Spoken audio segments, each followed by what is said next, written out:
A day at every rank in the U.S. Marine Corps. Tonight, we follow one ordinary day across an entire rank structure, watching a single institution reveal itself through routine rather than drama. We begin before sunrise with a new private learning that discipline starts in a barracks room, move through lance corporals mastering trades that make the Corps run, and climb through sergeants, staff NCOs, and the split senior enlisted tracks that keep large units both functional and humane. Along the way, we pause at battalion staffs and generals making quiet decisions that shape entire formations. By the close, you will understand how a Marine Corps of many specialities and many ranks moves as one body, bound less by rank alone than by shared standards practiced every morning. If this kind of orderly, before sunrise insight is your cup of tea, leave a comment with the daily routine you think would be hardest to adjust to, and consider liking or subscribing for more restful stories. Now, into the barracks, where the day actually begins. The lights in the squad bay come on before the sky outside has decided what color it wants to be. A private and a private first class are already moving because the day does not wait for anyone to feel ready for it. Boots come off the rack in pairs, toes aligned, laces tucked the same way they were tucked yesterday, because sameness is the point. A wall locker stands open, its contents arranged not for comfort but for inspection. Uniform items folded to a memorized shape, undershirts stacked with edges squared, nothing left to guesswork. This is not busy work. It is the beginning of a habit the Marine Corps intends to last an entire career, long before either of these young Marines ever leads anyone else through the same motions. Somewhere down the passage, a fire team leader moves room to room, checking each space the way a small unit checks itself before anyone larger ever will. This kind of walkthrough is not a special event reserved for formal inspection days. Marine Corps recruit training instructions describe daily and nighttime tours of the company area as routine rather than exceptional, and even at the recruit level, an officer of the day is directed to move through the squad bays roughly 15 minutes before reveille, and again for a similar stretch after taps. The exact minutes and procedures vary somewhat by unit and installation once Marines leave initial training, but the underlying idea holds steady across the Corps. Someone is always checking, and the checking never really stops. For the private in this room, the check is personal before it is institutional.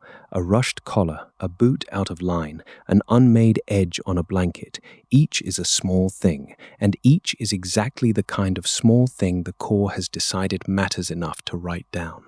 Hygiene inspections appear explicitly in recruit training guidance for a reason. A shaved face, clean hands, and a body kept in working order are treated as readiness items, not personal preference. Hydration matters as well, though it functions less as a single checked box and more as an inherited habit carried forward from recruit training, where Marines learn early that a body allowed to run down becomes a burden to everyone standing nearby. None of this is dramatic to watch.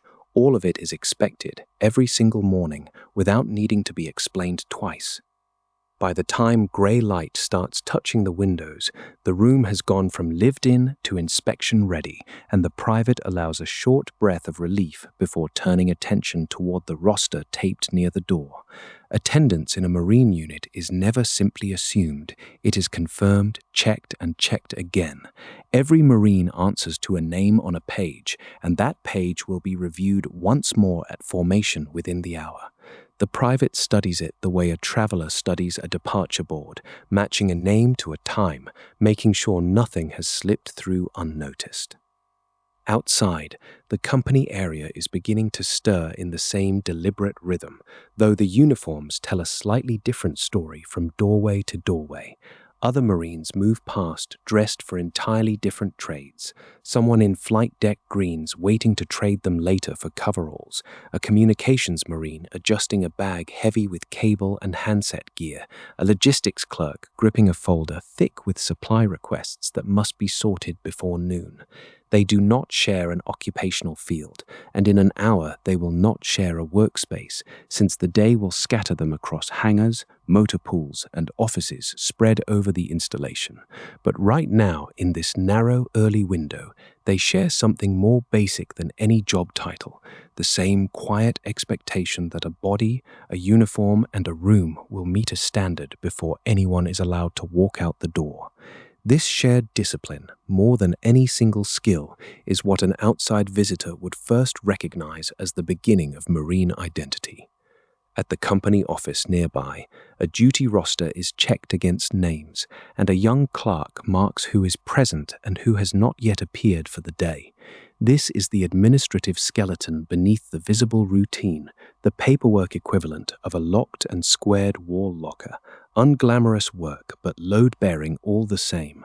Recruit training guidance describes a similarly layered daily structure: mail call, scheduled meals, hygiene checks, even brief devotions, not as scattered events but as a connected system, each piece quietly reinforcing the next. The private and private first class in this chapter are not yet formally responsible for running that system. They are still learning to live correctly inside it, which turns out to be its own demanding kind of discipline, one built more on repetition than on any single dramatic test. Formation itself, when it finally comes, will look almost anticlimactic to anyone expecting excitement. Marines line up in rows, uniforms correct, boots aligned, faces set forward, while a senior voice checks names against the roster one final time before the working day can properly begin. Nothing dramatic happens in that moment, and that, in a strange way, is the entire point of it. The Corps does not ask a brand new private to be extraordinary on the first morning of adult service. It asks for punctuality, cleanliness, and simple presence, qualities so basic they can be mistaken for unimportant, until you notice that every higher rank in this story still quietly depends on them being done well. As the sun finally clears the rooftops and the company begins to break apart toward workspaces, motor pools, offices, and hangars scattered across the base, the shape of the wider day becomes visible in outline for the first time. What happens next belongs less to simple obedience and more to competence, as a private begins the slower work of learning not only how to be ready on command, but how to become genuinely useful to the Marines standing on either side. By mid-morning, the company area has emptied of its early tension, and the formation that opened the day gives way to something more practical. The Marines who stood in neat rows an hour before now scatter into workspaces where competence, not posture, becomes the measure of things. This is where the newest Marines begin to learn what their rank actually means in daily practice, and where the Marine Corps' own training structure starts shaping their routines in ways more specific than general discipline. The Corps officially recognizes Private, Private First Class, and Lance Corporal as three distinct enlisted ranks, each carrying its own pay grade and its own expectations, though from a distance they can look nearly identical in uniform and bearing. What actually separates them is less about appearance and more about trust, and trust is built through repetition, correction, and slowly increasing responsibility.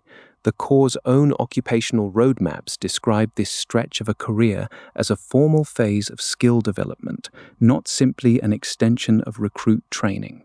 A private and a private first class remain learners in almost everything they do, but the instruction narrows, becomes more technical, and ties directly to the job they will spend years performing. In a vehicle maintenance bay not far from the barracks, that shift becomes easy to see. A private first class stands beside a lance corporal while a non-commissioned officer walks them through a maintenance checklist, pointing out fluid levels, exposed wiring, and wear along a section of track. The younger Marine watches closely, sometimes repeating instructions under his breath, while the lance corporal already knows most of the sequence and needs only an occasional correction. This is not simply muscle memory from garrison chores. It reflects the Marine Corps' broader emphasis on technical skill training as a core part of early enlisted development, especially in occupational fields organized around vehicles, weapons systems, and mechanical readiness. The checklist itself is unremarkable, full of small boxes to initial and small tasks to verify, but each line represents a piece of equipment that has to function when it matters.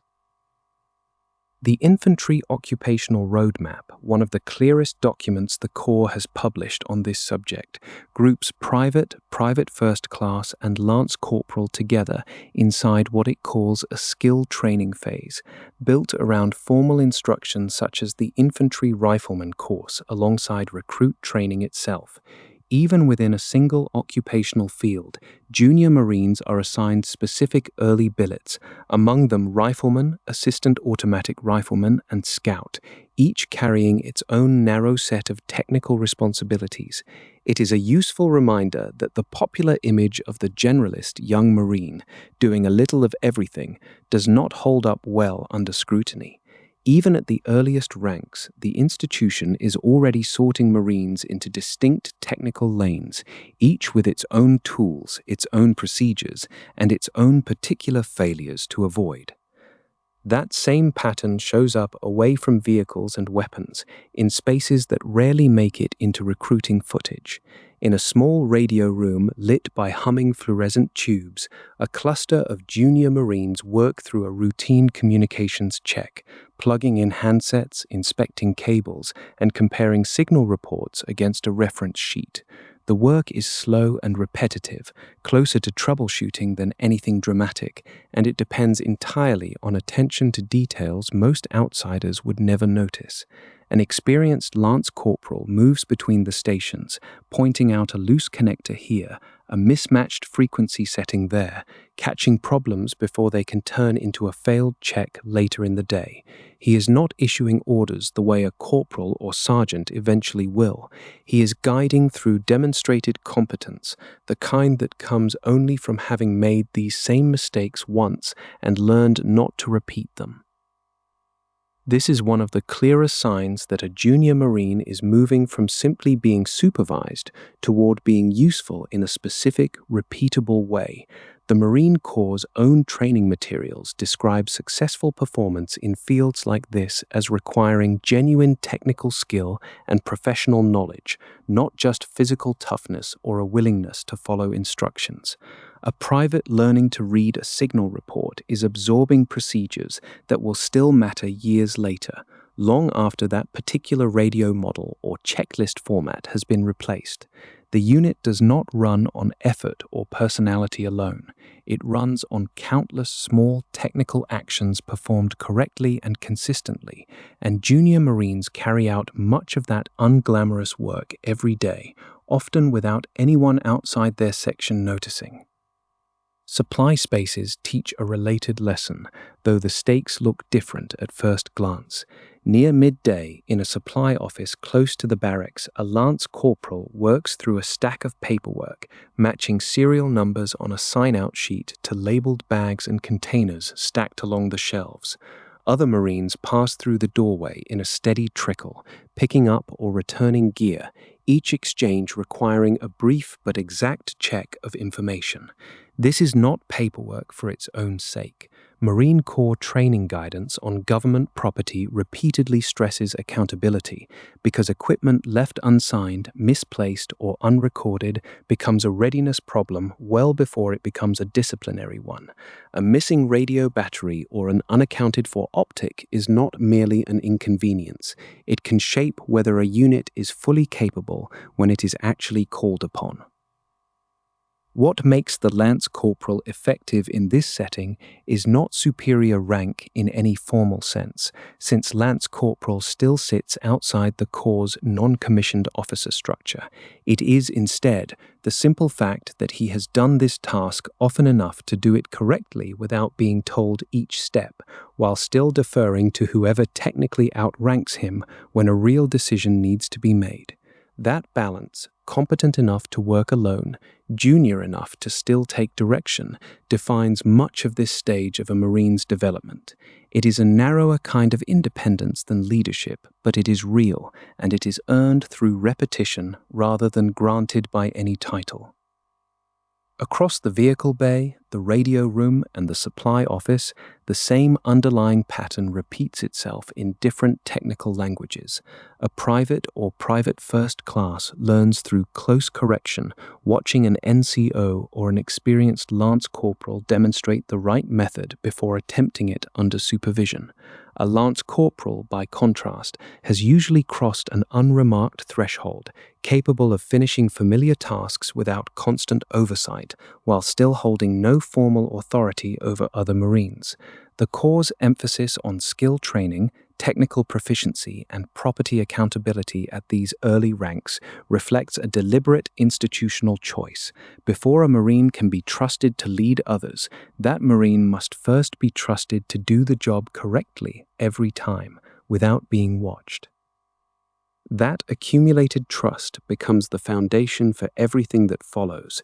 As the maintenance bay empties, the radios are secured and the supply shelves are checked once more before the afternoon shift change. Something less visible has already shifted inside the company. Marines who arrived knowing only how to follow instructions have begun, in small and specific ways, to become dependable. It is this steady accumulation of competence that soon opens the door to formal leadership. The moment a trusted junior Marine is first asked not just to perform a task well, but to answer for how well the Marines around him perform theirs too. The company area empties again after the last training rotation of the morning, and what replaces the earlier rush is something less visible but more consequential. A Marine being asked for the first time in a formal sense to answer for someone else's work. That moment marks a real dividing line in the Marine Corps, and the institution treats it as such. Corporal and Sergeant are not simply more senior versions of Lance Corporal. Officially, they are the first non-commissioned officer ranks, the point at which a Marine's pay grade carries a formal share of responsibility for the welfare, morale, discipline, and efficiency of the Marines standing nearby. That shift shows up in small, unglamorous moments, long before it ever shows up in a ceremony. Consider a corporal sitting across a desk from a private in a company office sometime around mid-morning, a training slip between them, a wall calendar and a roster taped up behind them next to a stack of folders that never seems to get smaller. This is reconstructed as a typical scene rather than a specific documented event, but it captures something real about the job. The corporal is not simply informing the private of a mistake. He is teaching, correcting, and setting an expectation all at once, while trying to remain someone the younger Marine still trusts. Marine Corps guidance is direct about this expectation.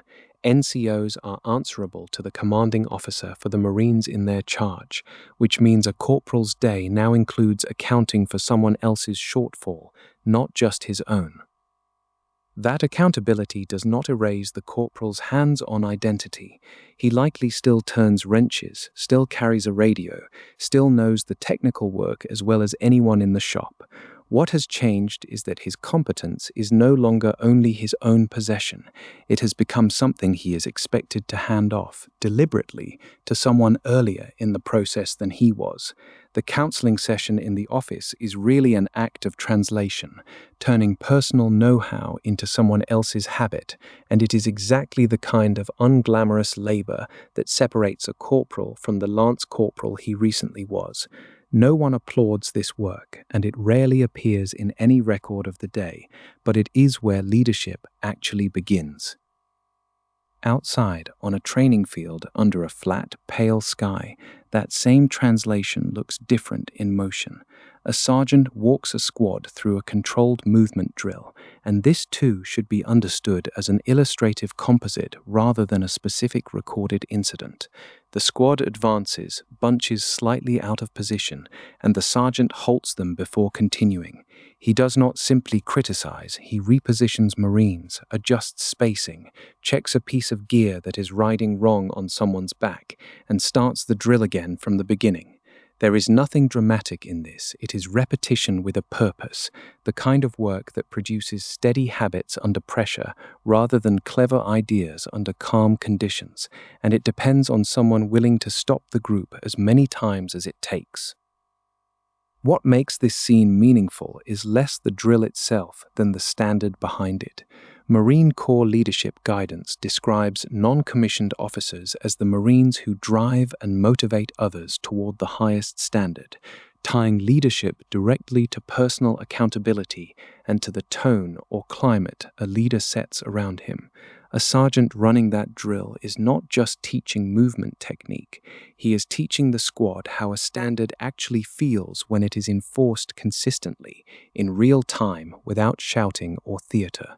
The squad learns gradually that the standard is not an abstract rule from a manual, but something a specific person insists on again and again until the correct spacing and pace become automatic rather than something anyone has to think about. That insistence carries a cost that is easy to overlook from the outside.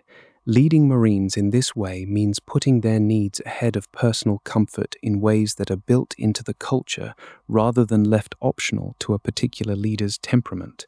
Marine Corps leadership doctrine holds leaders responsible for the physical, mental, and moral welfare of the people in their charge, and it points to something concrete as an example. In the field, junior Marines eat before NCOs, staff NCOs, and officers do. It is a small, almost administrative detail, but it says something true about the expectation placed on a sergeant. Rank is not a reward that arrives before responsibility. It is supposed to arrive only after responsibility has already been demonstrated, and it keeps demanding more of it once it does. By early afternoon, after lunch, the company area fills again with the ordinary friction of preparing for the next task. A corporal moves down a uniform line, checking gear, adjusting a strap here, pointing out a loose lace there, while a sergeant stands back and watches the formation as a whole before the group moves on. This division of labor is not incidental. The corporal's attention is close and specific, almost tactile, because he is still near enough to the daily work to catch details a more distant eye might miss. The sergeant's attention is wider, focused on timing, readiness, and whether the unit as a group will be prepared to move the moment it is required to. Together, without either one needing to say so aloud, they are running a small, functioning system of shared responsibility. This is where the phrase first true leadership rank earns its meaning. A lance corporal, however skilled, is still fundamentally responsible for himself and his own performance. A corporal and a sergeant are responsible for other people's performance as well, which means their competence must now express itself through others, not only through their own hands. Marine Corps guidance draws a clear enough thread here. Sergeants are expected to continue teaching the Marines in their charge, and specifically to mentor corporals, which frames leadership at this level as a kind of relay rather than a fixed position held alone. The corporal, freshly promoted into this structure, is simultaneously teaching privates below him and still learning, in a fairly formal way, from the sergeant above him. None of this authority is unlimited, and it is worth noticing what a corporal and sergeant do not yet control on their own.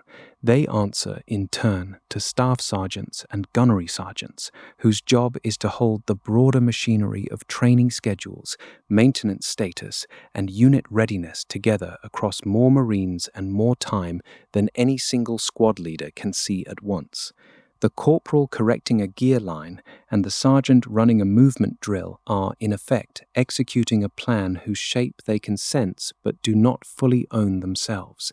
Their leadership is real, but it is bounded, practiced daily in rooms and on fields rather than in headquarters, and that boundary is part of what makes it trustworthy rather than reckless. By the time the formation breaks apart again for the afternoon's next task, something durable has taken hold that did not exist earlier in the day. Skill has been converted deliberately and repeatedly into leadership, and leadership has begun to settle into habit, both in the Marines being led and in the corporals and sergeants doing the leading.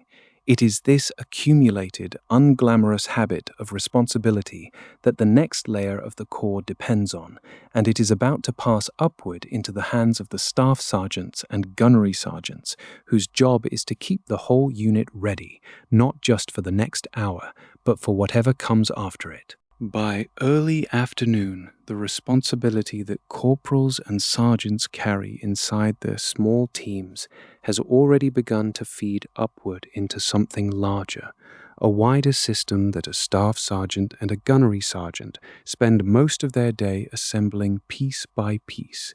If the previous rank layer was about answering for the Marines standing directly beside you, this layer is about answering for the unit as a whole, in every direction at once, from personnel status to equipment condition to the training calendar itself.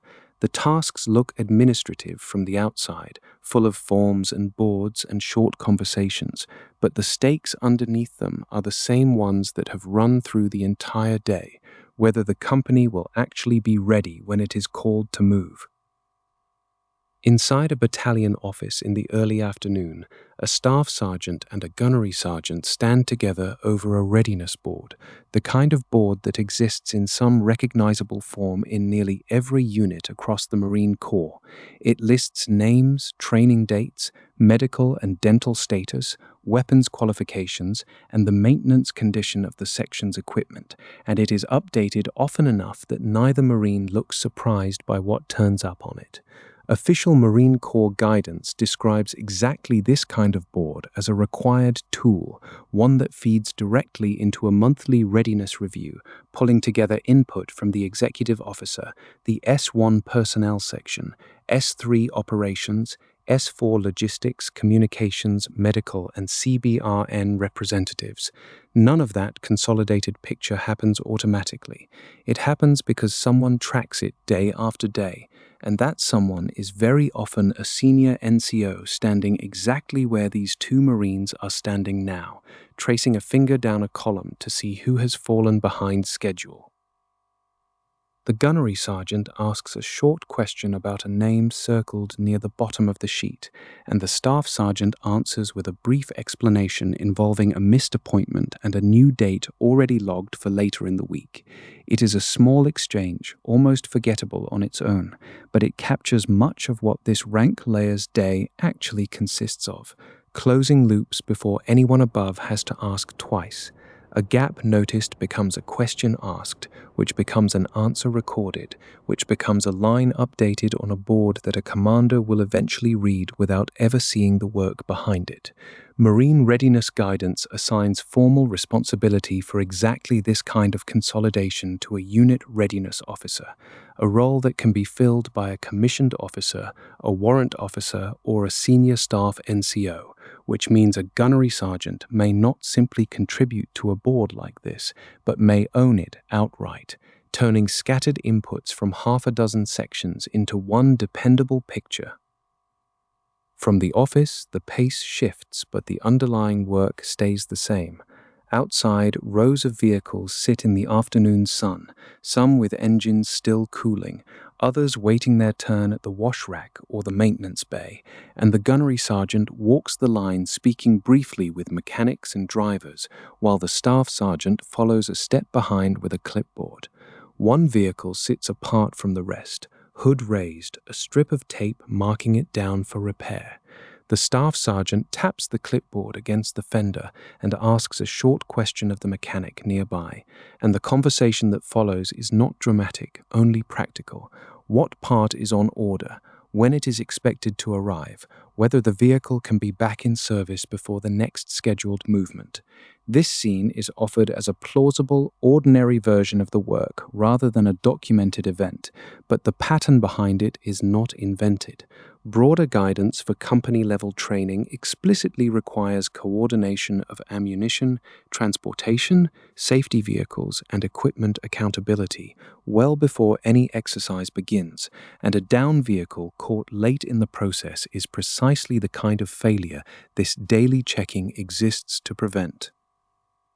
That same guidance requires coordination with the battalion's logistics section for the pickup and delivery of ammunition on fixed dates, along with confirmed arrangements for chow, water, communications support, and corpsmen, lined up according to a schedule rather than assembled at the last possible moment. None of that coordination is visible once training actually starts, which is part of why the public rarely imagines this layer of Marine life at all. But a staff sergeant's version of the job often looks exactly like this: confirming a delivery window, checking that a request form went in correctly, following up on whether an approved resource has actually been scheduled where it needs to be. It is unglamorous work, repeated in slightly different form across dozens of sections on any given base, and it is also the reason a company can arrive somewhere and simply begin, instead of discovering on arrival that half of what it needed was never arranged at all. As the afternoon eases toward evening, that same instinct for coordination reappears in a different form on a training pad, where a staff NCO watches a small section rehearse a short technical drill ahead of an evaluation later in the week. The Marines move through it once, and something about the timing lags. A step held a beat too long, a piece of equipment repositioned slightly too late to matter. The staff NCO stops them without much ceremony, resets the equipment, and has the group run it again, watching more closely the second time through. This particular scene is necessarily a reconstruction rather than a documented incident, but it reflects something the Marine Corps' own training management guidance states directly. Company commanders and their staffs, a category that plainly includes senior NCOs, are responsible for planning, scheduling, and resourcing training so that it maps onto stated readiness milestones instead of happening in a vacuum. A staff sergeant adjusting a rehearsal in real time in front of Marines who will remember exactly how it felt to get it wrong the first time is putting that guidance into direct physical practice. This same structure holds for the Marines whose readiness rarely involves a vehicle or a rifle range at all. A staff sergeant overseeing an aircraft maintenance records section, or a gunnery sergeant reviewing supply requisitions and shipment paperwork, is performing the identical function as the two Marines who stood over the readiness board earlier in the day, converting scattered information into something dependable enough to build decisions on. Marine Corps readiness guidance is explicit that S1, S4, the maintenance officer and the communications officer all feed information upward into a shared reporting system, and it is very often a senior NCO who checks that feed for accuracy before it becomes an official record anyone else can rely on. A clean maintenance log or an updated shipment status may look like ordinary paperwork sitting in a folder, but it functions the same way a serviced vehicle or a rehearsed drill does, as one more part of the unit that will not fail on the day it is actually needed. By the time the training pad empties and the readiness board is updated once more before the office closes for the evening, the day has made something plain that is easy to overlook from the outside. A Marine Corps unit does not stay ready through any single dramatic effort, but through an accumulation of small corrections made early enough to matter, each one traced back to a staff sergeant or gunnery sergeant willing to notice a gap before it hardened into a failure. That habit of steady oversight is about to divide into two distinct forms of senior leadership, as the Corps separates occupational depth from unit welfare and discipline in the ranks of Master Sergeant and First Sergeant. By mid-afternoon, the habits that Staff Sergeants and Gunnery Sergeants spent the day assembling have started to reveal a boundary the Corps drew on purpose, one that separates two kinds of senior leadership rather than blending them into one. That boundary sits at the pay grade of E8, and unlike most steps up the enlisted ladder, this one splits into two different ranks with two different jobs. A Marine promoted to E8 does not simply become more senior in the same lane. The Corps asks that Marine to choose, or be chosen for, one of two distinct roles, and the difference between them shapes the rest of the day as clearly as any uniform insignia does. One of those roles belongs to the Master Sergeant, and the clearest place to see it is not on a parade deck, but in a headquarters office in the middle of the afternoon, where paperwork and expertise matter more than posture. A long table fills the center of the room, covered in schedules, maintenance logs, and printed summaries of the unit's technical status. Officers and junior staff drift in and out, some carrying questions about a piece of equipment, others carrying updates about training timelines, and the Master Sergeant sits near the center of it all, not because of protocol, but because that is where the answers tend to gather. This is a Marine who has spent years inside a single occupational field, whether that field is maintenance, communications, logistics, intelligence, or aviation support, and who now carries enough depth in that specialty to make the unit's systems make sense to everyone else. When a colonel's staff needs to know whether a piece of equipment will be mission capable by a certain date, or whether a training plan accounts for a maintenance cycle buried 3 steps downstream, it is often the Master Sergeant who can answer without needing to check twice. That kind of authority does not come from rank alone. It comes from years of technical immersion, the same kind of immersion that once turned a lance corporal into a reliable hand and a sergeant into a capable small unit leader, except now stretched across an entire company's or battalion's worth of systems instead of a single team's task list. The Master Sergeant's day moves between meetings and inspection points, translating occupational detail into language a commander can act on, and ensuring that different sections, one focused on operations, another on logistics, another on communications, are not quietly working from different assumptions. It is unglamorous work in the same way that gunnery sergeant level coordination is unglamorous, but at a larger scale and with a narrower technical focus, closer to the machinery of the unit than to the people operating it. The other E8 role could not look more different by late afternoon, when company formation begins to take shape outside as the sun starts to lean toward the horizon. Marines align into neat ranks, and squad leaders move down the line collecting quiet reports on accountability, equipment, and readiness before passing them upward. Standing in front of that formation, receiving those reports with the kind of stillness that comes from long practice, is the First Sergeant, the other half of the E8 split, and the one most directly tied to the human center of the unit rather than its technical systems. Where the Master Sergeant's currency is occupational depth, the First Sergeant's currency is the condition of every individual Marine standing in those ranks, and the formation itself becomes a brief, visible snapshot of how well that condition is being managed. Official Marine Corps guidance describes the First Sergeant as the senior enlisted advisor at the company or battery level, the Marine who assists the commanding officer with discipline, administration, morale, and welfare, and that description becomes concrete the moment the formation breaks and Marines scatter back toward barracks and workspaces. Some of them peel off toward the motor pool or the flight line, continuing the technical work that fills a Master Sergeant's day elsewhere in the unit. Others peel off toward the First Sergeant's office, carrying problems that have little to do with equipment and everything to do with the ordinary weight of a Marine's life outside of duty hours.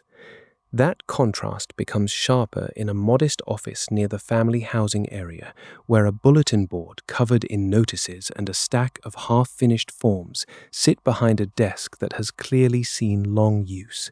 A Marine sits across from the first sergeant, discussing a readiness issue that touches on housing, finances, or family stability rather than occupational performance, the kind of problem that never appears on a maintenance log but can still pull a Marine's attention away from the unit's mission if it goes unaddressed. The conversation moves without urgency, the first sergeant asking steady questions, listening more than instructing, working through the practical steps that might resolve the issue before it grows into something larger. This is reconstructed as a representative moment rather than a documented case, but it reflects the kind of counseling role that official guidance consistently assigns to first sergeants across the Corps. Matters of morale, welfare, and administration handled one Marine at a time.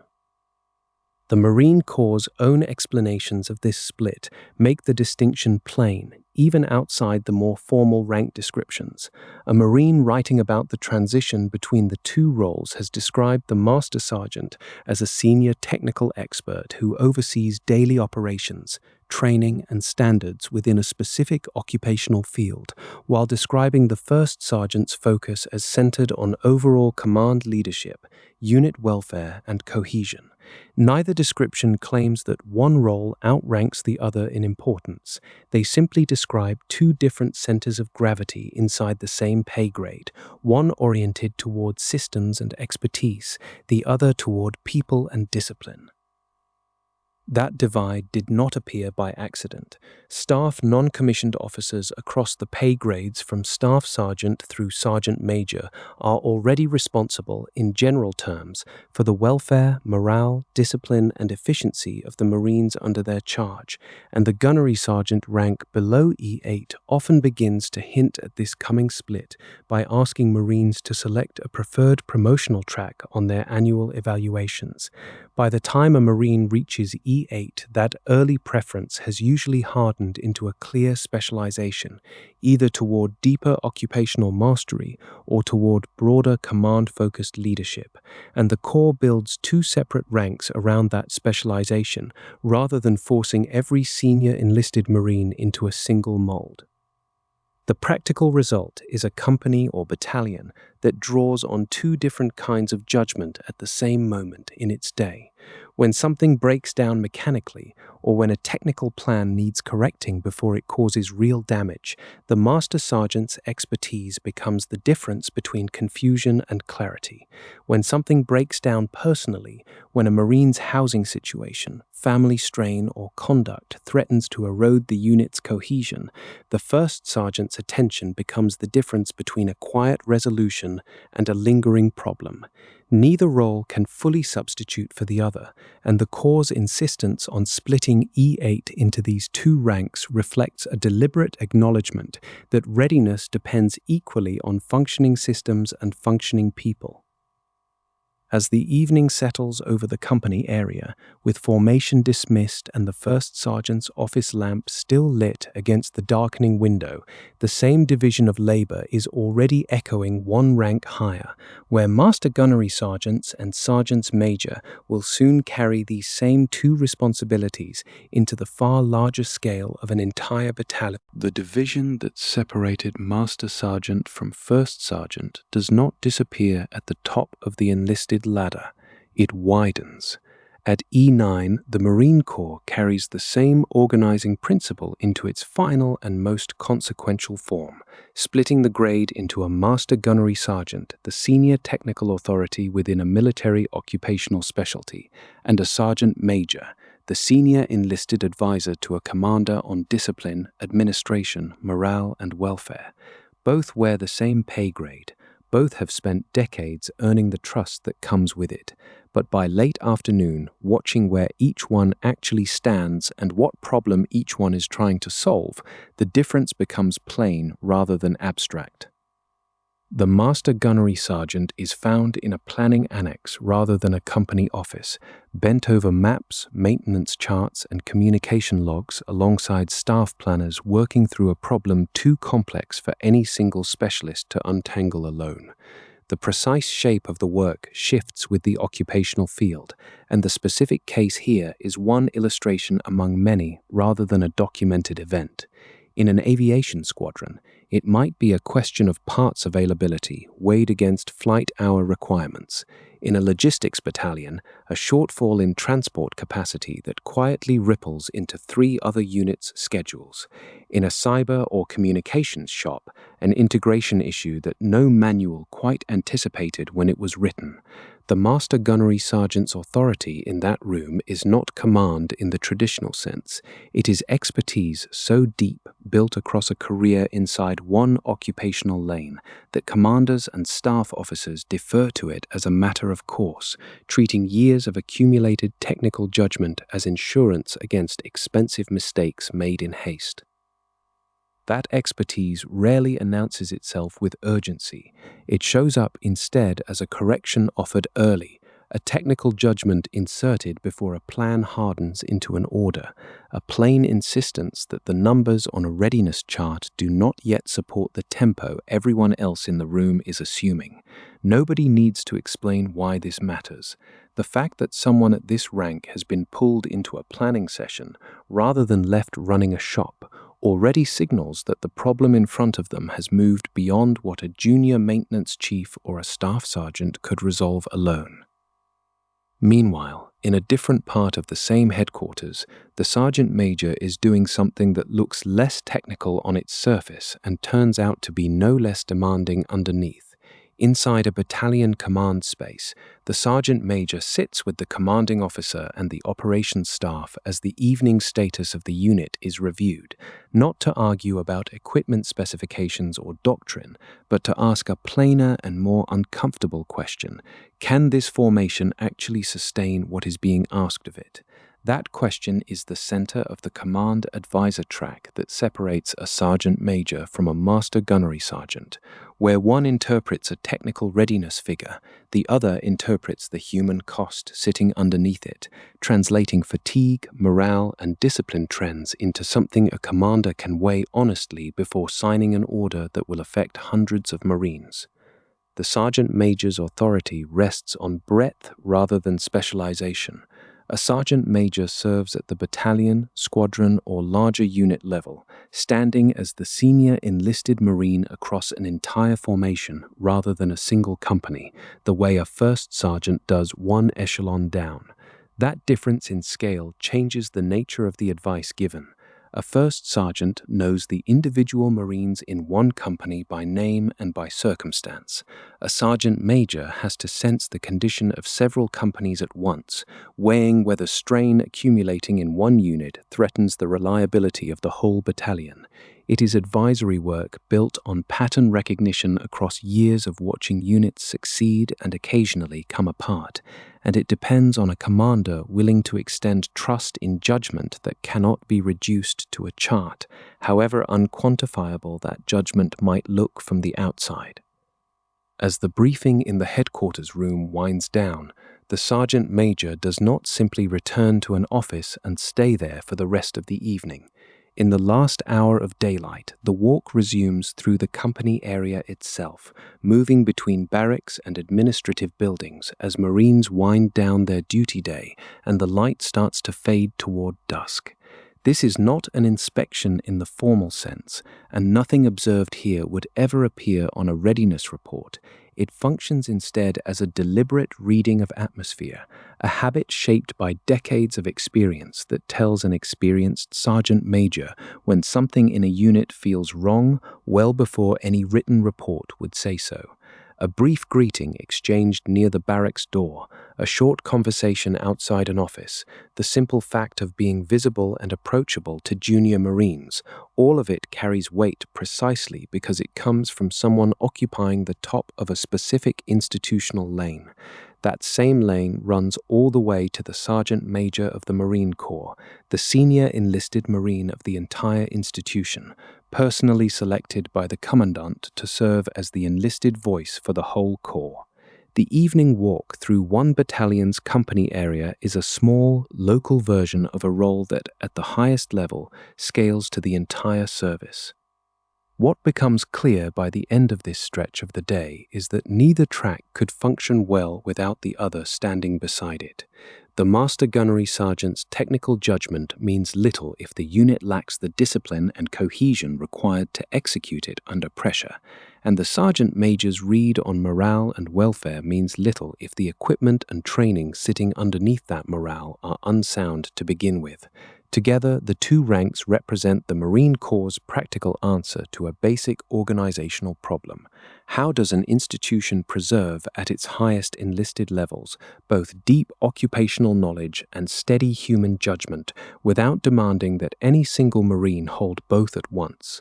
The Corps' answer, worked out through generations of practice rather than through a single decision, is to split the grade in two and trust each kind of experience to reinforce the other rather than compete with it. By the time full dark settles over the company area, the day's two separate threads, one technical and one human, have converged into a single picture of readiness that no chart or report fully captures, but that most Marines in the formation can sense without being told. It is this convergence, carried forward as habit rather than written instruction, that keeps an organization as large and varied as the Marine Corps coherent from one year to the next, holding infantry, aviation, logistics, and cyber units to a common standard, even though their daily work looks nothing alike. That same layered responsibility, distributed now across two enlisted tracks working in the same headquarters but toward different ends, finds its structural echo one step higher, where warrant officers and newly commissioned lieutenants begin carrying technical mastery and small unit leadership into an entirely different kind of command. That layered responsibility, distributed across two enlisted tracks working toward different ends, finds its structural echo one step higher in the space where technical mastery and small unit command first come together under a single roof. That space, this particular morning, belongs to a logistics office tucked near the edge of the company area, where a warrant officer has already been at work for some time before anyone else arrives. The Marine Corps builds its warrant officer path differently than most people expect.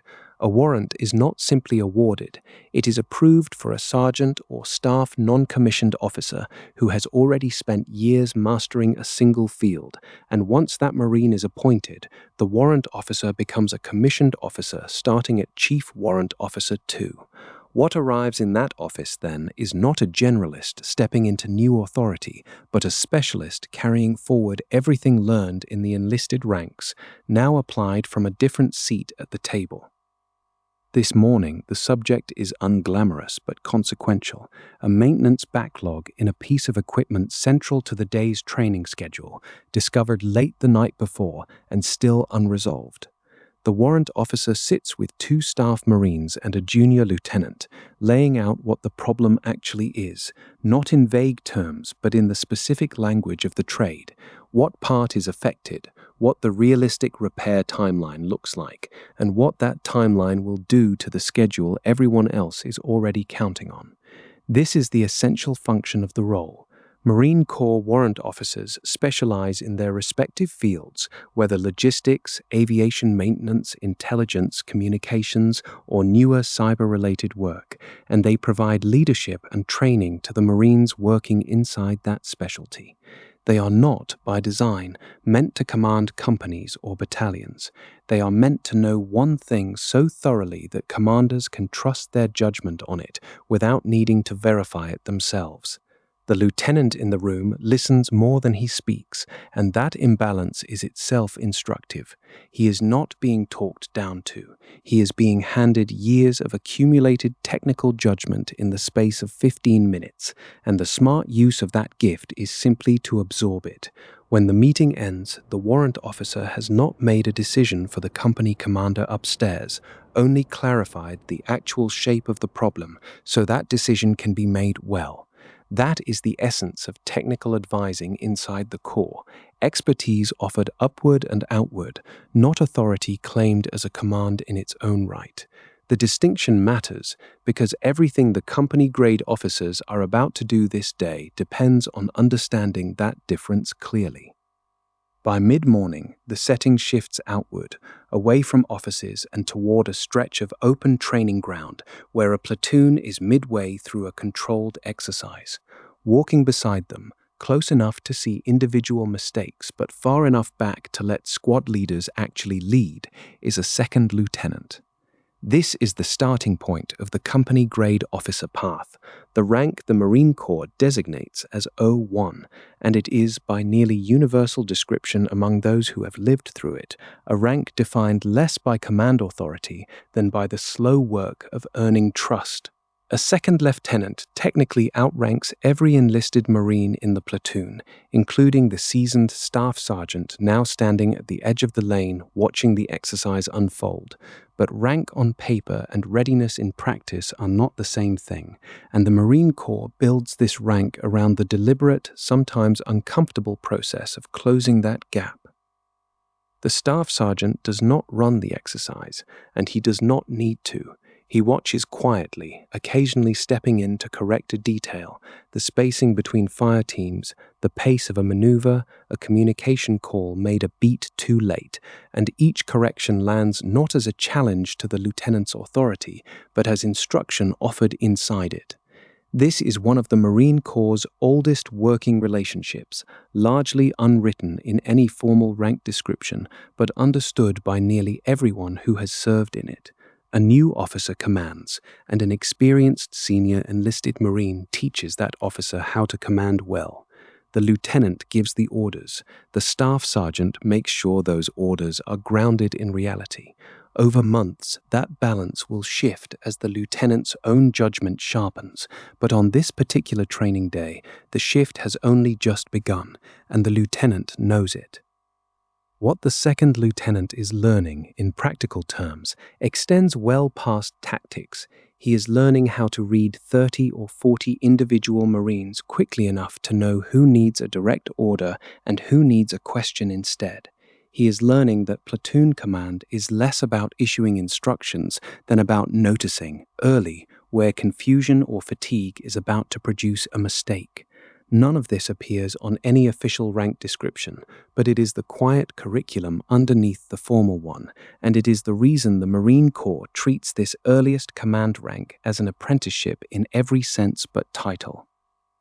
A first lieutenant, promoted from that same starting point, carries a version of this same work, but with noticeably more weight behind it.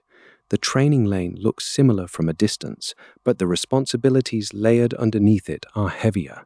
More planning that reaches beyond a single exercise, more coordination between platoons and the company staff, more meetings where the lieutenant is now expected to bring a completed plan rather than simply execute someone else's. The transition from second lieutenant to first lieutenant does not usually announce itself with any dramatic new authority. It shows up instead as an accumulation of smaller trusts extended one at a time until the officer finds himself doing more without being told to do it, because the people around him have started assuming he already knows how. By evening, the company office holds the clearest picture yet of where all of this leads. A captain sits at the operations table, the day's training results already logged, tomorrow's plans spread out in front of platoon leaders, NCOs, and a watch bill pinned to the wall behind him. Captain marks the Marine Corps' 03 grade, and with it comes company command, the point at which a single officer becomes responsible for training, maintenance, discipline, and mission preparation not for one platoon, but for the whole unit beneath him. This is where the earlier chapters of the day quietly reconverge. The technical judgment offered that morning by the warrant officer, the platoon-level correction offered by the staff sergeant, the accumulating competence of corporals and sergeants throughout the company, the readiness tracking assembled by gunnery sergeants, performance, the welfare and discipline maintained by the first sergeant, all of it eventually lands on this table, in front of this officer, who must weigh it together and decide what tomorrow actually requires. The lieutenants present their platoon reports, the first sergeant adds a note on morale and a pending disciplinary matter, and the captain listens the way the lieutenant listened that morning in the maintenance office, absorbing detail before deciding anything. When he finally speaks, adjusting one detail in tomorrow's schedule and confirming another, it is a small moment, unremarkable to watch, but it carries the full weight of everything the day has built toward.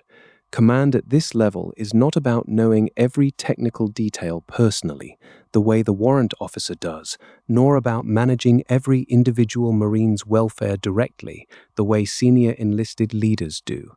It is about holding both of those forms of knowledge at once and turning them into a single coherent plan that the whole company can execute together the next morning. What separates the warrant officer's advisory role from the company-grade officer's command role, then, is not a hierarchy of importance, but a difference in kind. One path deepens, the other widens. The Marine Corps has built its ranks to need both, letting technical mastery inform decisions it does not have to make alone, while placing final responsibility for people, planning, and consequences squarely on the officer who commands. As the lights in the company office begin to dim and the watch bell on the wall becomes tomorrow's quiet instruction, that same principle is already scaling upward toward the battalions, staffs, and headquarters where field-grade officers and eventually generals will carry it further still. That same principle, tested first in a company office where an officer weighs an NCO's recommendation before deciding, does not stop widening once the sun begins to drop toward the horizon. It keeps expanding, rank by rank, until the unit in question is no longer a platoon or even a company, but a battalion, and then something larger still. By early evening, in a battalion headquarters building that has been humming since morning, a major sits behind a desk stacked with folders representing almost every function a unit needs in order to survive contact with reality. Training schedules, supply requests, personnel actions, readiness reports. The major's job, more than anything else, is coordination. Operations, logistics, training, and personnel each maintain their own staff sections, and each section produces its own version of the truth about how ready the battalion actually is. Someone has to reconcile those separate versions into a single, accurate picture, and on this particular evening, that someone is the major, moving between phone calls and printed spreadsheets with the practiced calm of a person who has done this long enough to know which problems need attention now and which can wait until morning. Down the hall, a lieutenant colonel reviews much of the same information from a different angle, aware that the battalion's overall readiness depends on decisions that ripple outward for weeks rather than hours. If a training exercise needs to move, or if a maintenance backlog threatens next month's deployment window, the lieutenant colonel is the one who decides whether to accept that risk or push back against the plan.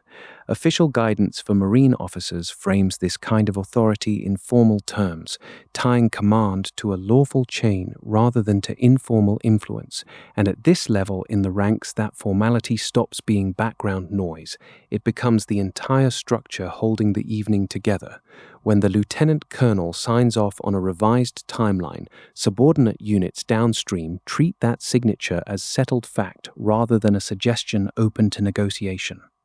What separates this rank layer from everything below it is a shift from leading Marines directly to leading through other leaders. A major or lieutenant colonel rarely instructs a young Marine on how to clean a rifle or stand a post. Instead, they set the conditions under which captains and first sergeants can carry out that instruction well, making sure the training calendar leaves room for maintenance, that the maintenance schedule leaves room for leave, and that leave rosters do not quietly erode the battalion's ability to answer a short-notice tasking.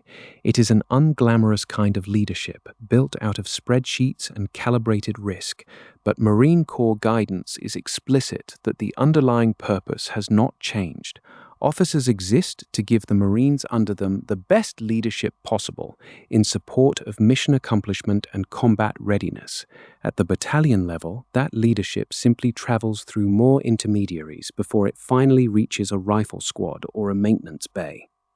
As the evening staff meeting breaks up, folders change hands, a whiteboard is erased and redrawn with tomorrow's priorities, and a junior staff Marine finishes updating a board that tracks the battalion's equipment status at a glance. None of it looks especially dramatic, but if a company somewhere in that battalion rolls out on time tomorrow with the right gear and the right people assembled, this is largely why. A major and a lieutenant colonel spent their evening making sure the underlying pieces lined up, long before anyone at the company level had reason to notice the effort behind it. One organizational layer above the battalion, the scale of the problem changes again, and so does the room in which it gets solved. A colonel, whether already commanding a regiment or an air wing-sized element, or preparing to, does not typically spend an evening reconciling one battalion's supply requests. Instead, the colonel sits at a larger table, often literally, surrounded by officers representing entirely different kinds of Marine capability. Infantry or armor from the ground side, aviation planners tracking aircraft availability, logistics officers accounting for fuel, parts, and transportation across a much wider footprint. Spread across that table are maps and readiness reports that no longer describe a single unit's condition, but the condition of an entire expeditionary organization built to operate as one integrated whole. This is the level at which Marine Corps doctrine on coordinating a Marine air-ground task force stops being an abstract phrase in a manual and becomes the actual shape of the colonel's day. Ground, aviation, and logistics elements each bring their own tempo, their own maintenance cycles, and their own vulnerabilities, and a colonel's staff exists specifically to weave those separate rhythms into something capable of moving and fighting as a single formation, rather than three organizations that merely share a headquarters. Published guidance on inter-organizational coordination describes formally what the colonel is doing at this table in practice, keeping a complex expeditionary force intelligible to itself so that a decision made on the aviation side does not quietly strand a ground unit, and a logistics shortfall does not reveal itself for the first time in the middle of an operation. The colonel's decisions on an evening like this one tend to concern system-level trade-offs rather than any single Marine's individual performance. Which training event receives priority given a limited number of flight hours? Which unit absorbs a parts shortage without losing its own readiness timeline? How much risk the organization can safely accept in one area in order to protect readiness somewhere else? Marine Corps guidance on decisiveness as a leadership trait, which calls on leaders to gather the available facts, weigh them honestly, and commit to a course of action without unnecessary delay, matters here as much as it did for a young sergeant deciding how to run a work detail earlier in this same day.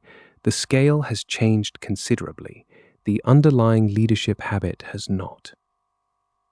By the time the planning table clears for the night, the colonel has typically made fewer individual decisions than the major and lieutenant colonel made at the battalion level, but each decision now carries the weight of an entire task-organized formation behind it. A map gets rolled up, a readiness report is initialed and passed to a staff officer for filing, and the room empties into a hallway lit by the low hum of overhead fixtures, the same unremarkable lighting found in headquarters buildings across the Marine Corps. Above the colonel's table, the scale expands once more, and with it the nature of the problems being solved. General officers are no longer primarily occupied with a single battalion's training calendar or even one expeditionary formation's cross-element coordination. Their attention turns toward policy, force design, relationships between the Marine Corps and the other services, and the long-term condition of formations that may be deployed or preparing to deploy across an entire region. This is institutional leadership in the fullest sense, Decisions made at this level shape not just tomorrow's schedule, but the structure and priorities that units several years from now will inherit without ever knowing exactly where those choices first originated. On this particular evening, after sunset has fully settled over the base, a general meets with senior staff in a command space kept deliberately subdued, screens glowing at low brightness, conversation measured rather than urgent. The topics on the table might range from the readiness posture of formations spread across different time zones to policy questions about how the Corps organizes, equips, or trains its people for challenges still taking shape. It is not a room built for drama. It is a room built for care, where a small number of consequential decisions get made slowly enough to get them right, then handed down through the same chain of majors, lieutenant colonels, and colonels who spent their own day preparing exactly this kind of ground truth for exactly this kind of conversation. Before the meeting ends, the general and senior staff typically confirm the next day's priorities and take stock of the wider formation's condition, a habit that echoes at an enormous difference of scale, the same evening accountability practiced by a sergeant checking a squad bay hours earlier and a first sergeant reviewing a company's welfare before dismissing formation. The paperwork looks different.